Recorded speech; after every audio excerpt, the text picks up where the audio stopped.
Ochii tăi cei blânzi, Iisuse, veghează pasul meu mereu, mă îndrumă către tronul tău. Ochii tăi cei blânzi, Iisuse.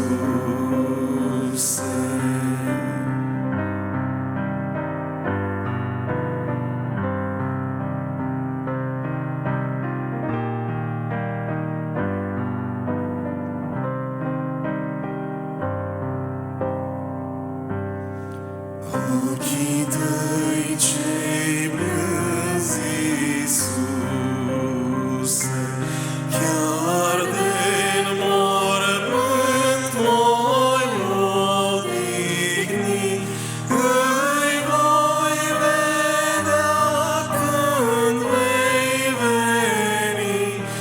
Ochii tăi cei blânzi, Iisuse. Îi voi vedea când vei veni, ochii tăi cei blânzi, Iisuse.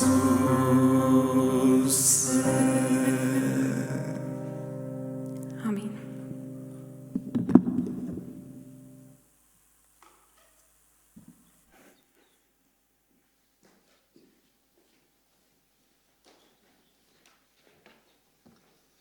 Pacea Domnului tuturor!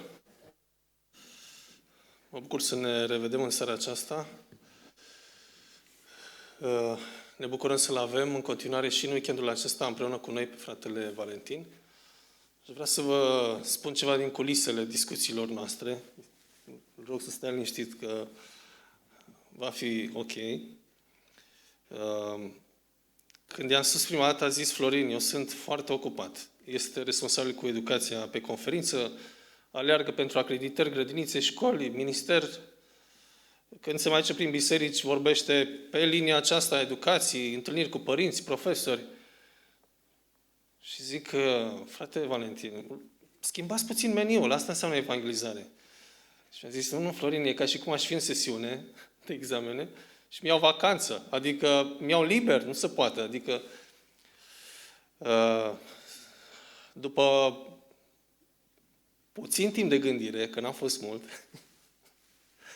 a zis că nu poate să nu facă ceea ce este cel mai important, și anume de a vorbi oamenilor despre sensul vieții, a regăsi pe Hristos. Educația este parte din ceea ce noi facem cu toții, da? Creștem, învățăm, ca să știm unde să schimbăm, da? Îi mulțumim că a ales să schimbe puțin macazul, da? Să facă un ocol pe la Maranata. Un ocol de suflet. 2 weekenduri. Rugăciunea mea, și cred că cu toții ne-am rugat, da? Este ca să vedem ce are Domnul să ne spună nouă, ce are să ne spună mie. Noi ne rugăm și mulțumim și celor care ne urmăresc pe internet, da? Dar în primul rând am venit aici pentru noi. Adică eu pentru mine. Ca să facem un popas, să vedem ce vrea Dumnezeu să ne spună prin sorul Lui. Domnul să îl inspire. Amin. În seara aceasta tema este creștini răi sau păcătoși buni. Așteptăm să vedem.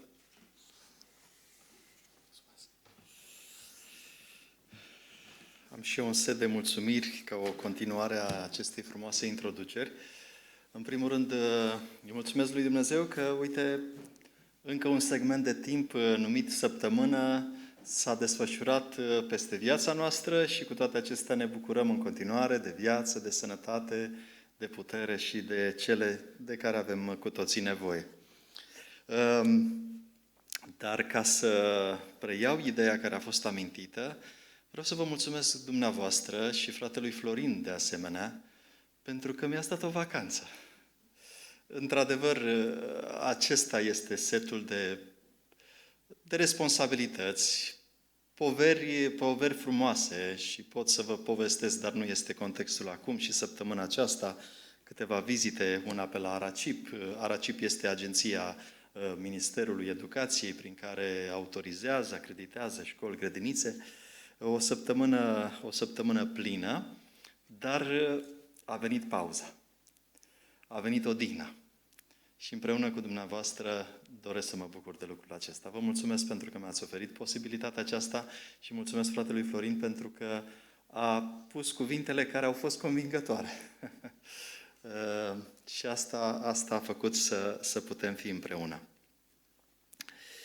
Cum a fost săptămâna dumneavoastră? Venind încoace, stăteam și mă gândeam, scurtă, nu? Stăteam și mă gândeam, zic, cât de mult s-au condensat lucrurile, cât de mult, ce concentrate sunt. Duminică, deja vineri. Sâmbătă și deja sâmbăta următoare e la uși. Și în intervalul acesta sunt atât de multe lucruri care se întâmplă de diferite feluri. Dacă ar fi să punem așa în talere câte bucurii, câte lucruri pozitive, câte lucruri de celelalte au fost, nu știu care dintre ele ar atârna mai greu, dar tind să cred că cele care sunt cu minus decât cele care sunt cu plus. Cum a fost la dumneavoastră? Și mă gândeam cum a fost la mine o săptămână care se încheie și încercam așa să analizez cam ce am făcut, cum am făcut, de ce am făcut, ceea ce am făcut, folosind acest joc de cuvinte. Și apoi, și aici este un exercițiu la care vă invit și pe dumneavoastră acum. Doar să ne imaginăm.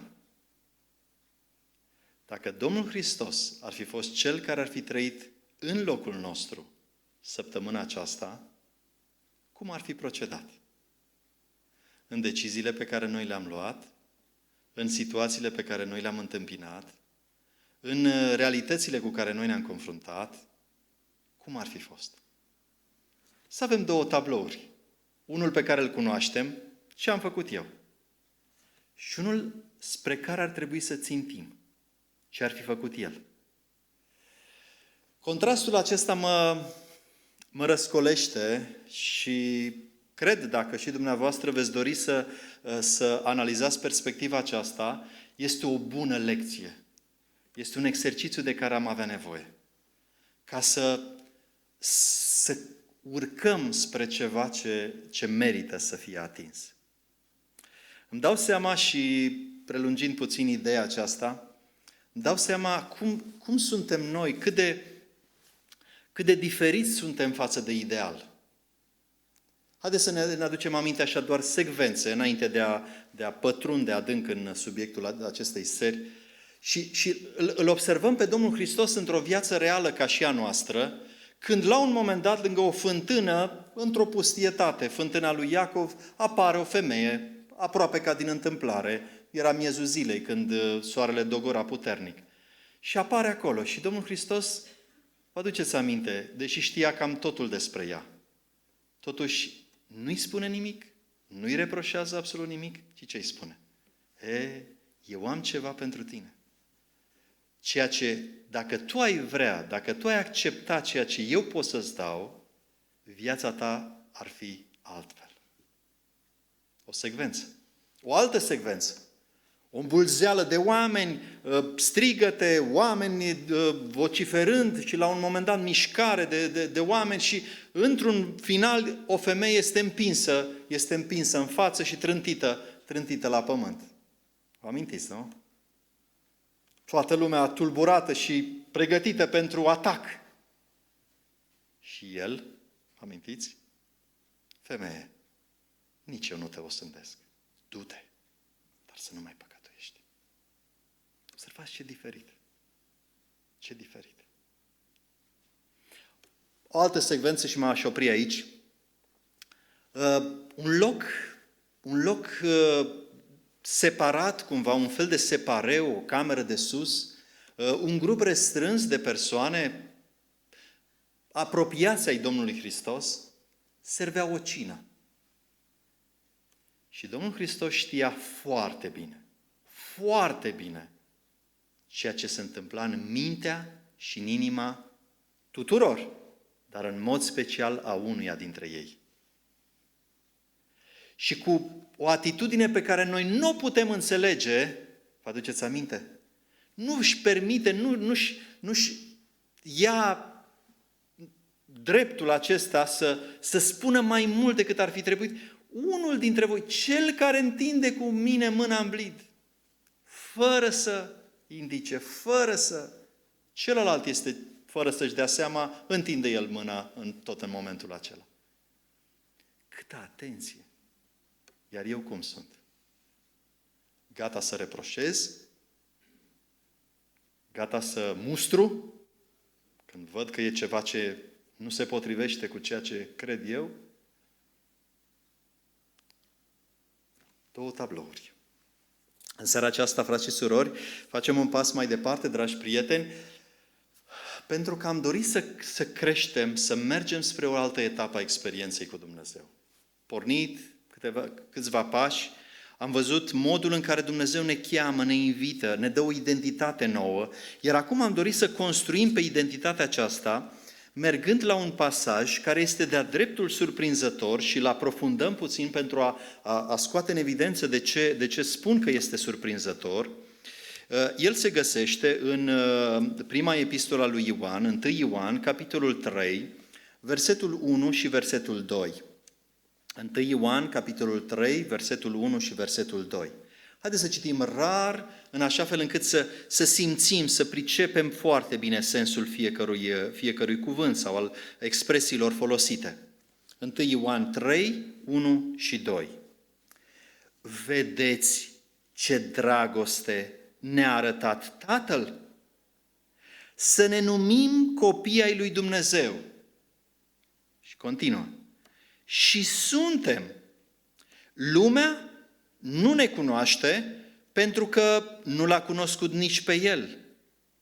Prea iubiților, acum suntem copii ai lui Dumnezeu. Și ce vom fi, nu s-a arătat încă. Dar știm că atunci când se va arăta El, vom fi ca El, pentru că îl vom vedea așa cum este. Este o istorie pe care am citit-o cu ceva vreme în urmă într-o carte. Interesant, istoria chiar este adevărată, deși la momentul în care am citit-o chiar m-a surprins. Este vorba de un personaj. Numele lui este Bummer. B-U-M-M-R. Se întâmpla în San Francisco, în orașul american San Francisco, undeva în anii 1860. Și se povestește că acest personaj, și interesant, am să vă dezvălui mai mult despre el, acest personaj a ajuns să fie foarte renumit în orașul San Francisco. Care era problema? În perioada aceea, și San Francisco și Los Angeles, două orașe mari din Statele Unite, se confruntau cu o problemă. Și anume, se mulțiseră foarte mult șobolanii. Fiind un oraș mare, în dezvoltare, poate că nu erau foarte multe modalități de extirpare într-un fel sau de limitare a acestor animale periculoase sau dăunătoare într-un fel, se răspândiseră foarte mult. Tot orașul, locuitorii aveau probleme cu lucrul acesta. Mișunau peste tot, nu puteau fi de oprit. Efectiv nu puteau fi de oprit. Municipalitatea nu reușea să facă față acestei plăgi într-un fel. Însă, cum vă spuneam, în orașul San Francisco a ajuns să fie foarte renumit acest personaj numit Bummer. Cine era Bummer? Bummer era un câine vagabond, un câine de stradă, care era atât de ager și de priceput în prinderea acestor viețuitoare dăunătoare, încât oamenii, cetățenii, au început să-l îndrăgească din ce în ce mai mult. Au început să se scrie în presa locală, să se scrie articole despre Bummer. Deja era faimos, era cunoscut în oraș, cei care îl vedeau, îi dădeau de mâncare. El în continuare era un câine vagabond. Mai mult decât atât, erau mai mulți câini vagabonzi prin oraș, nu era el singurul, însă făcuse o pereche cu un alt câine vagabond și a rămas și el în istoria aceasta a orașului San Francisco, iar celui de-al doilea câine, oamenii i-au dat numele Lazarus. Ei doi erau cetățeni într-un fel de orașului, atât de mult erau stimați de către cei din San Francisco. Însă la un moment dat, spune istoria aceasta, la un moment dat, într-o seară, la una dintre secțiile de poliție ale orașului, este adus un om, un bărbat, amețit de aburul alcoolului, aruncat seara târziu în celula postului de poliție, pentru a rămâne acolo până a doua zi ca să înceapă cercetările și să se continue cumva analizarea situației lui.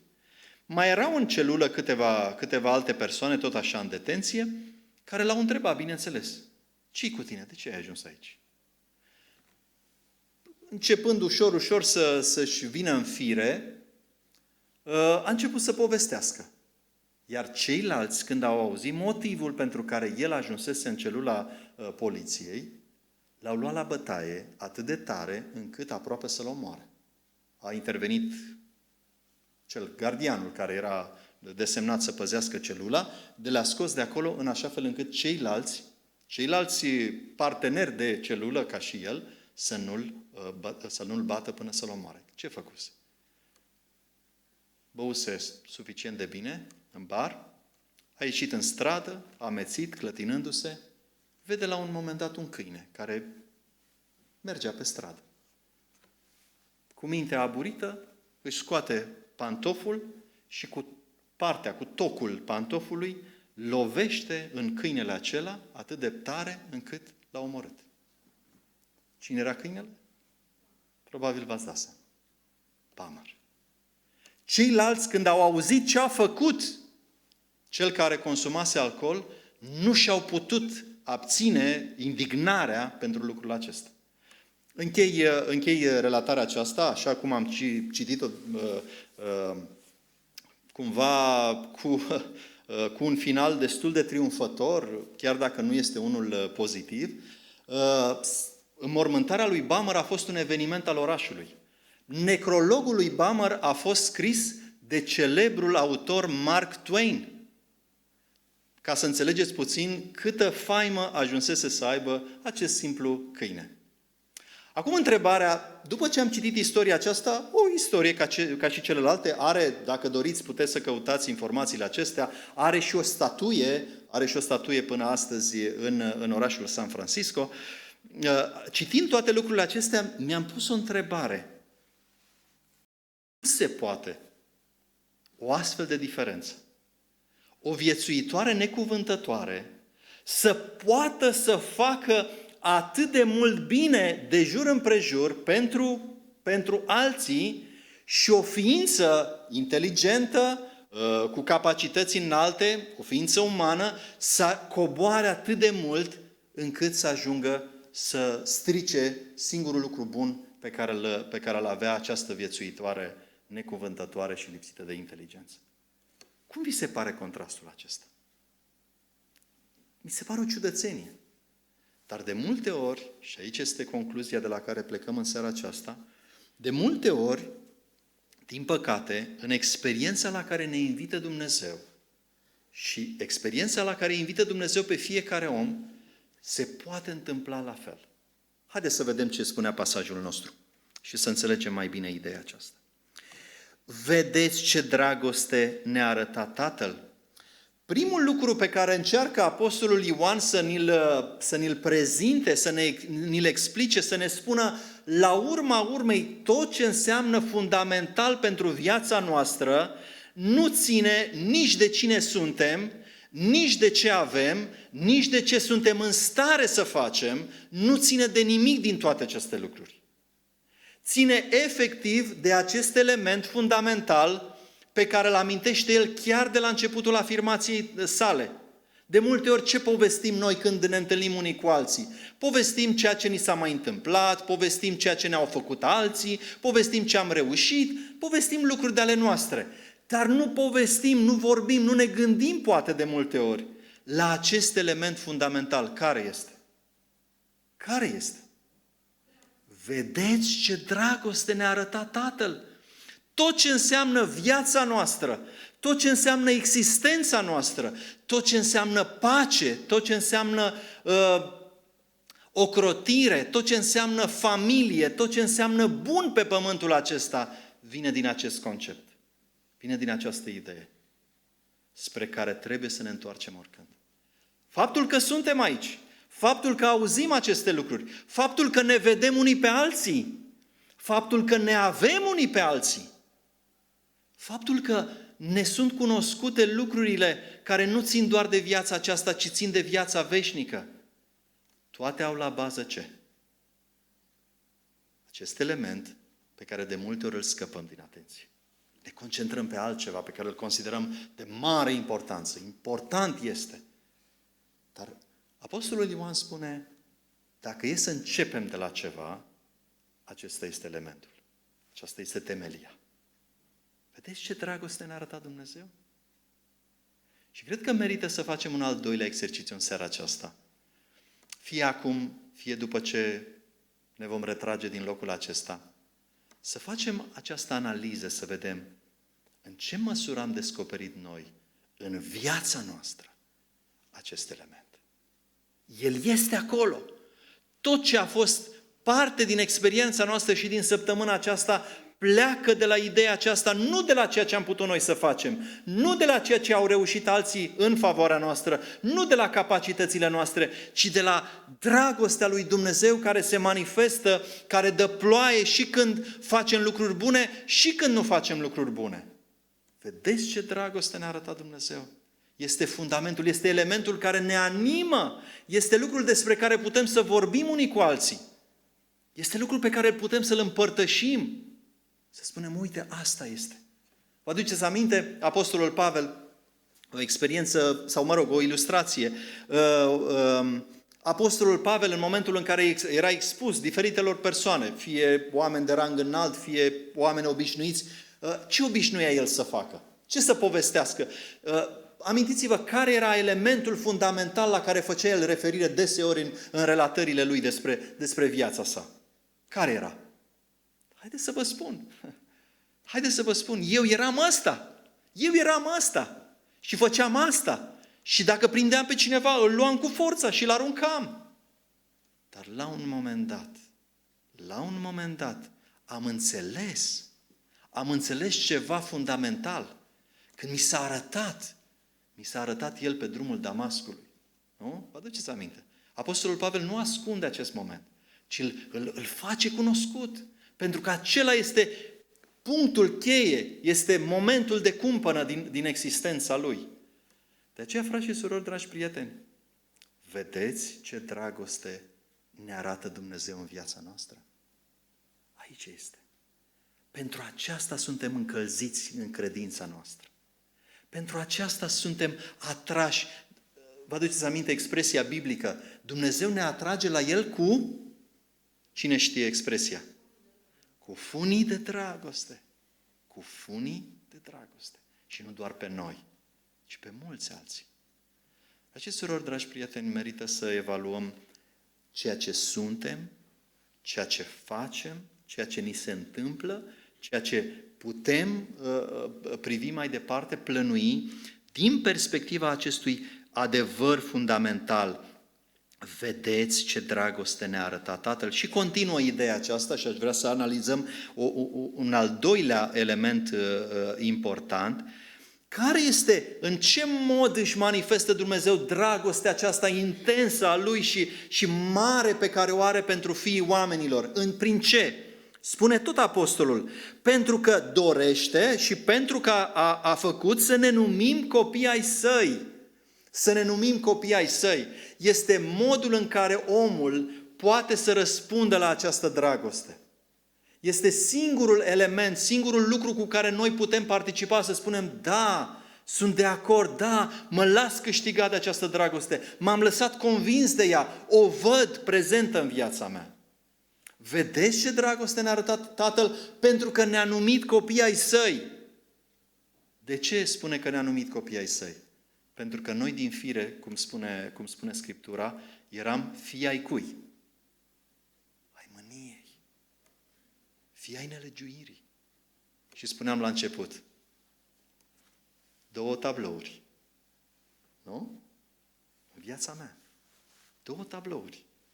cum sunt eu și cum ar fi fost el în aceleași situații, în aceleași discuții, în aceleași realități. 2 tablouri. Și cu toate acestea a binevoit să ne numească copii ai săi. Și suntem, parcă Apostolul Pavel, prin felul în care se exprimă în locul acesta, parcă vrea să ne convingă și să convingă pe fiecare om care pare că nu-i vine să creadă. Nu-i vine să creadă că Dumnezeu a întins dragostea sa și a invitat la această experiență cu totul radicală, cu totul diferită, la această experiență a invitat pe mulți. Și el spune să ne numim copii ai lui Dumnezeu și parcă își dă seama că mulți dintre noi nu credem că Dumnezeu ne-a invitat să fim copii ai săi. Și ce spune el? Parcă să întărească. Și suntem. Și suntem. Este adevărat că acest lucru s-ar putea să vină în conflict, să intre în conflict cu ceea ce vedem la noi înșine. E cineva care ar putea să spună, eu sunt un adevărat copil al lui Dumnezeu. Și apostolul spune, Dumnezeu în dragostea sa ne-a invitat să fim copii ai săi. Și suntem. Ai vreo îndoială? El spune mai departe, versetul 2. Preiubiților, acum suntem copii ai lui Dumnezeu. A treia oară, pentru că își dă seama că noi nu credem lucrul acesta. Și mai mult decât că nu credem, este cineva, vrăjmașul lui Dumnezeu, care vrea să nu credem lucrul acesta. Toți am auzit, o creștinătate întreagă, o lume întreagă, aude despre vestea cea bună, despre Evanghelie, despre faptul că Domnul Iisus Hristos a murit în locul fiecărui om. Dar vine vrăjmașul lui Dumnezeu și spune, uite-te la tine cum ești. Cum să crezi tu așa ceva? Și apostolul parcă își dă seama că se întâmplă lucrul acesta în mintea și în sufletul nostru și spune, Dumnezeu chiar vrea ca tu să fii copil al său și suntem. Și nu-ți vine să crezi, prea iubiților, acum suntem copii ai lui Dumnezeu. Nu spune el, vom fi. Nu? Ce înseamnă asta? Cândva, când vom rezolva multe lucruri în viața noastră, când ne vom schimba felul de a vorbi, când ne vom schimba felul de a gândi, atunci, într-adevăr, vom fi unii dintre noi, probabil, vom fi copii al lui Dumnezeu. Nu! Prin jertfa Domnului Iisus Hristos, prin răspunsul nostru la jertfa Domnului Iisus Hristos, oamenii pot deveni copii ai săi. Dar lucrurile nu rămân aici, pentru că mergem la cel de-al treilea lucru din seara aceasta, pe care tot apostolul ne spune. Și continuă el și spune, dar ce vom fi și ce vom fi nu s-a arătat încă. Ce înseamnă lucrul acesta? Păi nu e așa că dacă ești copil al lui Dumnezeu, ce mai trebuie să mai fii? Suficient, nu? Dacă într-adevăr vom reuși, vorbesc acum în terminologia noastră, în modul nostru de vorbire, dacă reușim să fim copii al lui Dumnezeu, e maximul. Asta ne dorim.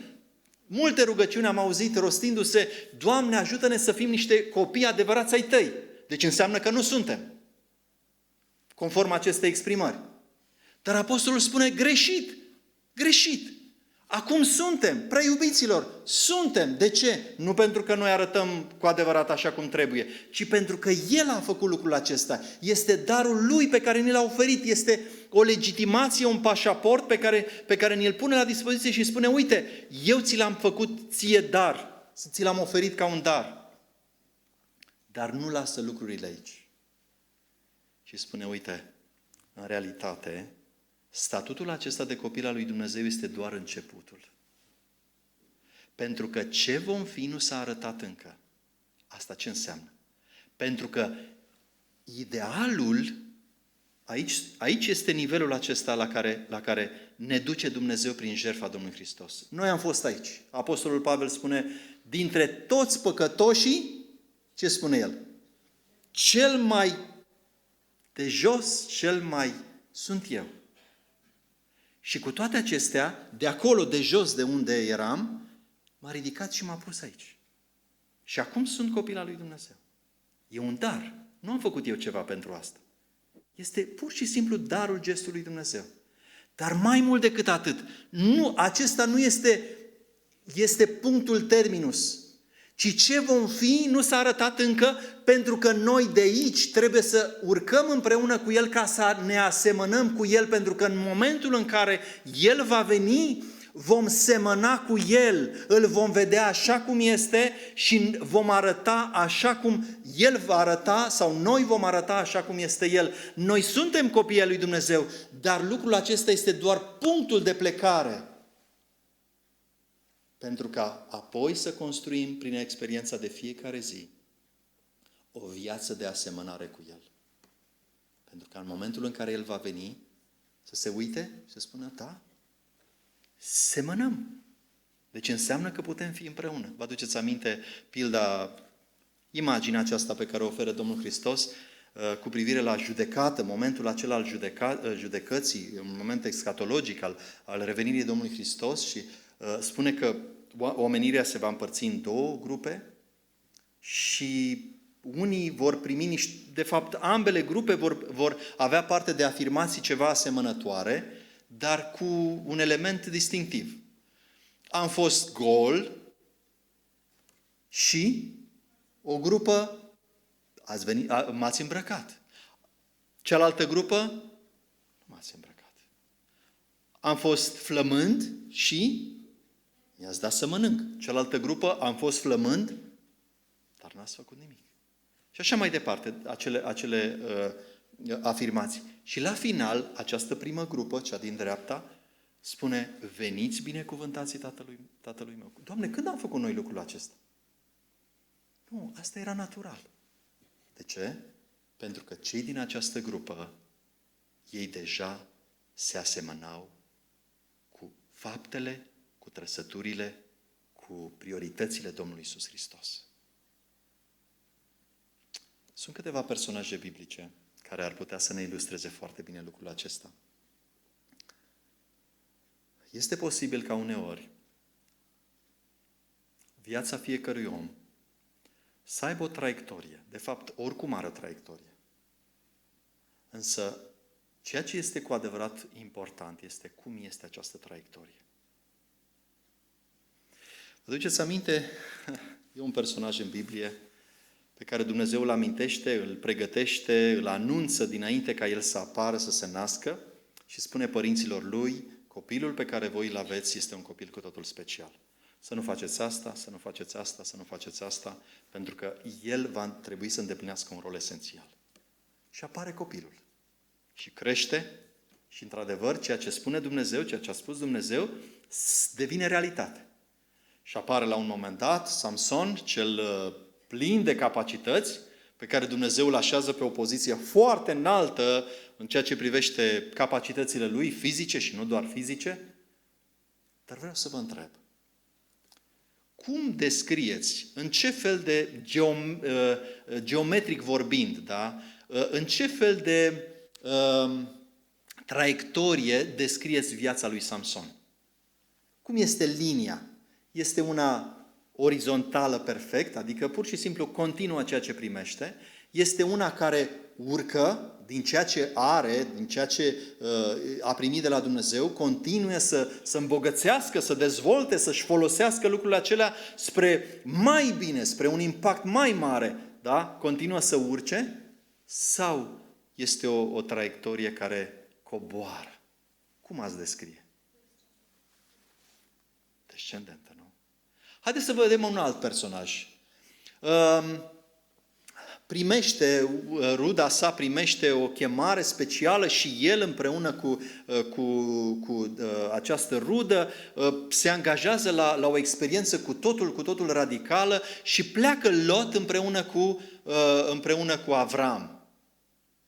Și merg împreună, experiențe, pe un drum nesigur în care doar Dumnezeu le-a arătat direcția. Și la un moment dat vine un moment de separare. Lot într-o direcție, Avram într-altă direcție. Pleacă și el pleacă. Și el ajunge. Și el continuă după aceea. Cum ați descrie și viața acestui bărbat? Știm care este continuarea, genealogia lui, să o numim mai departe, a lui Lot. Spune că a avut 2 urmași. Pe unul l-a chemat Moab, iar pe celălalt l-a chemat Ben-Ami, din care, Biblia spune foarte clar, au ieșit 2 națiuni. Le știm? Moabiți și amoniți. Cum au fost acestea? Greu de exprimat. Haideți să luăm alt exemplu. Avram. Avram este chemat de Dumnezeu, pornește la un drum, experiență de viață și de credință, ajunge până într-un loc, ajunge în Egipt și viața lui are cumva o traiectorie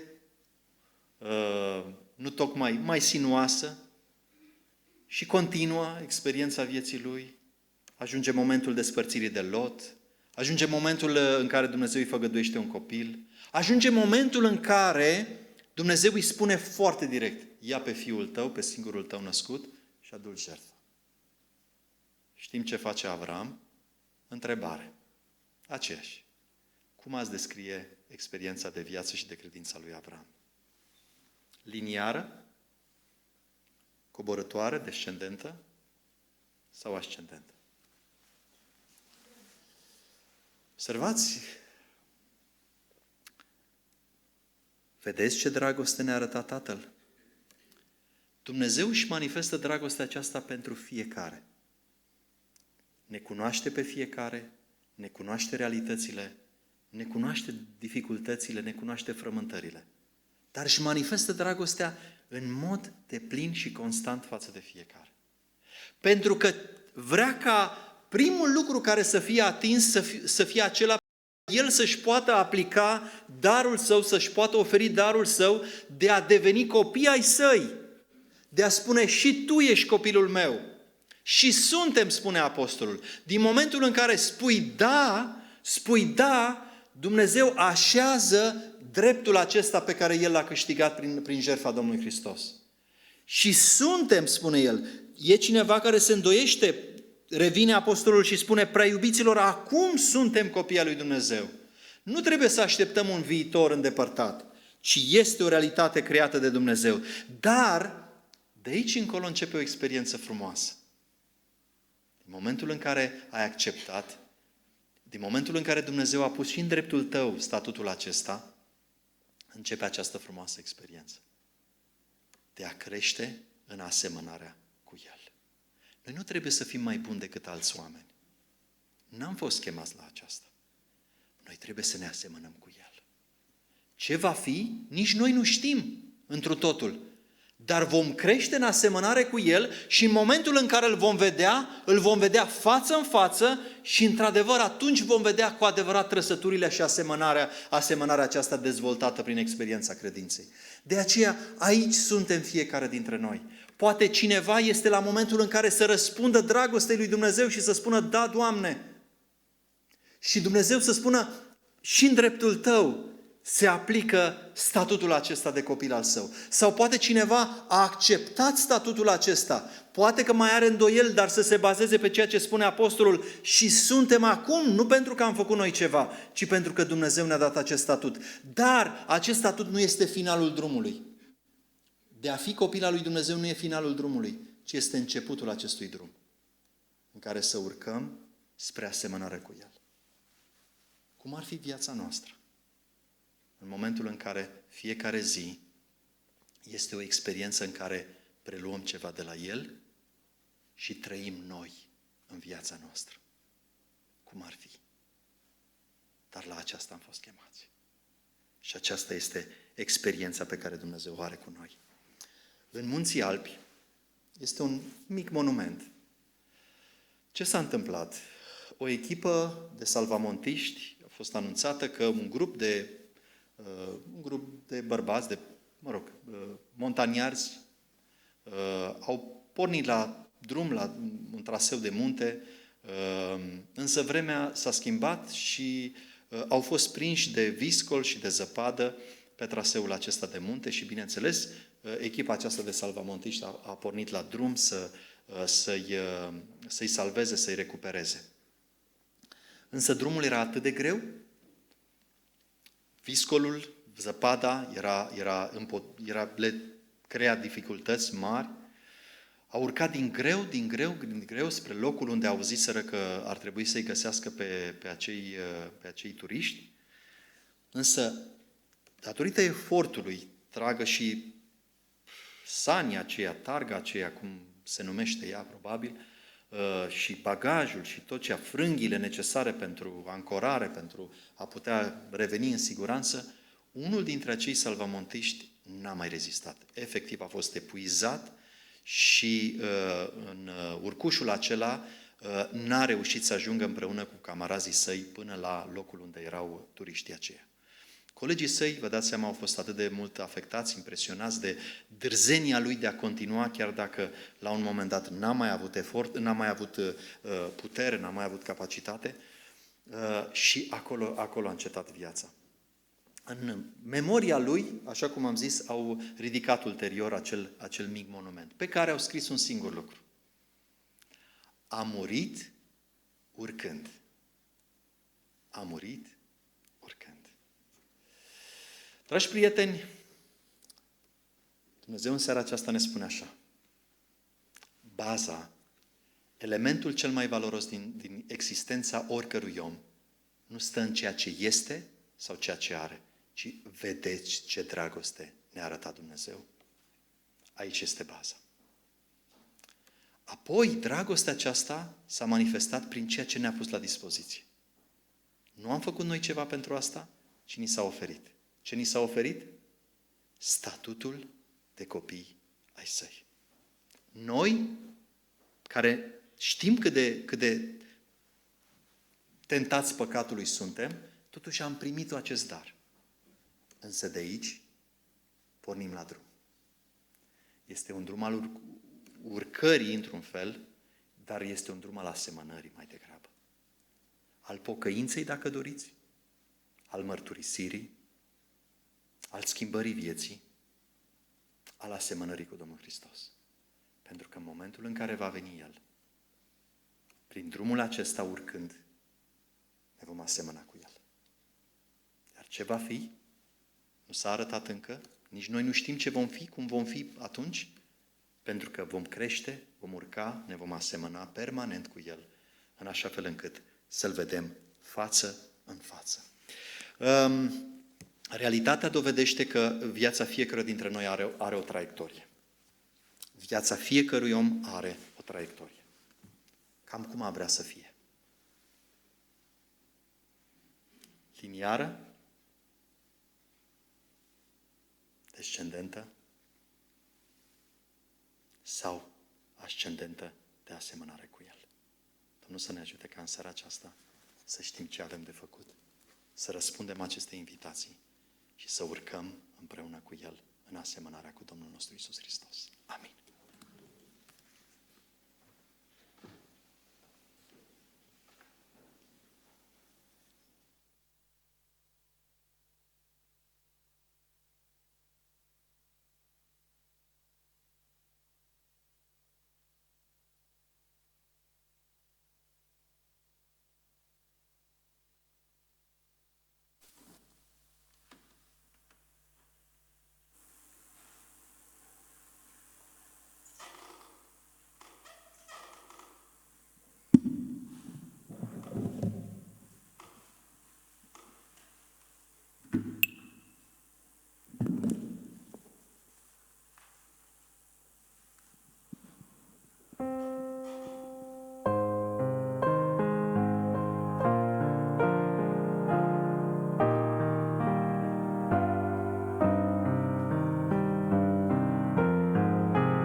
faci mari minuni.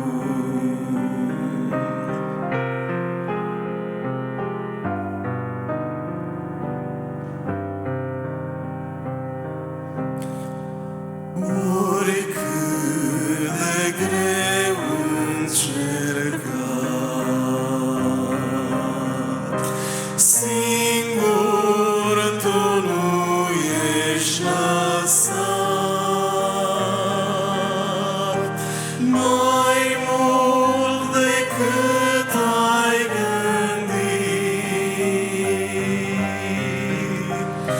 cerul mereu te-a iubit. Domnul, când lacrimi se strâng, plânge cu cei care plâng.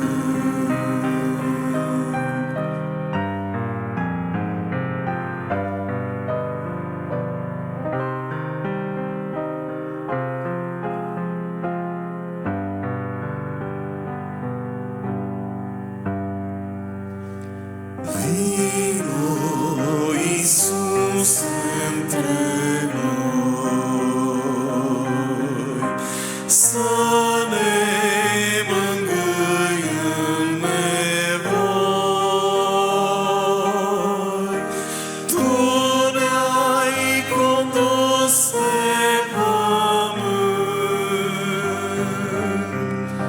tot tu ne dai cerul sfânt, să trecem noaptea cea grea, cea grea. Lasă-ne dragostea ta. Tu ne-ai condus pe pământ, tot tu ne dai cerul sfânt, să trecem noaptea cea grea, cea grea. Lasă-ne dragostea ta.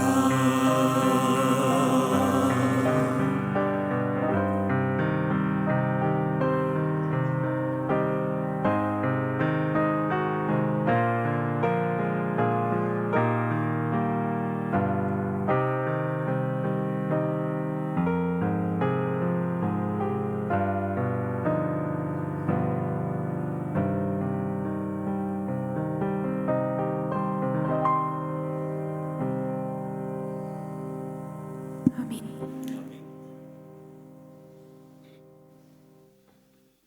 Vă invit ca la final să cântăm și noi cu toții, spre slava Domnului, cântarea 646.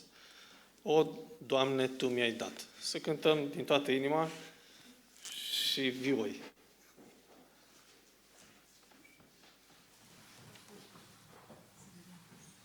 Doamne, Tu mi-ai dat.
început de sabat. Îți mulțumim pentru binecuvântările pe care Tu vrei să ne le oferi în acest sabat și îți mulțumim și pentru cuvântul pe care Tu ni l-ai oferit. Te rugăm să lucrezi Tu la inimile noastre în continuare, te rugăm să ai Tu milă de noi și te rugăm să pui Tu în inimile noastre dorința de a trăi după sfântă voia Ta și te rugăm să fii Tu sprijinul și ajutorul nostru. Amin. Te rugăm, fii cu noi în continuare în acest sabat, fii cu noi în această seară și te rugăm să ne ajuți Tu ca mâine să venim din nou în casa Ta de rugăciune. Lăudat și binecuvântat să fii prin Domnul nostru Iisus Hristos. Amin. Amin.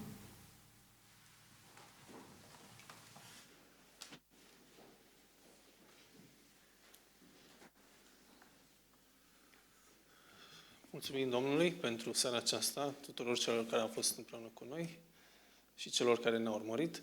Ne reîntâlnim în Casa lui Dumnezeu, mâine dimineață la ora 9, când pentru un sabat, pentru continuarea sabatului, de fapt, Fratele Valentin va fi împreună cu noi de la 9 dimineața, 11 predica, da, serviciul divin, și apoi de la 5 după amiază, ultima întâlnire în formatul cu Dumnealui.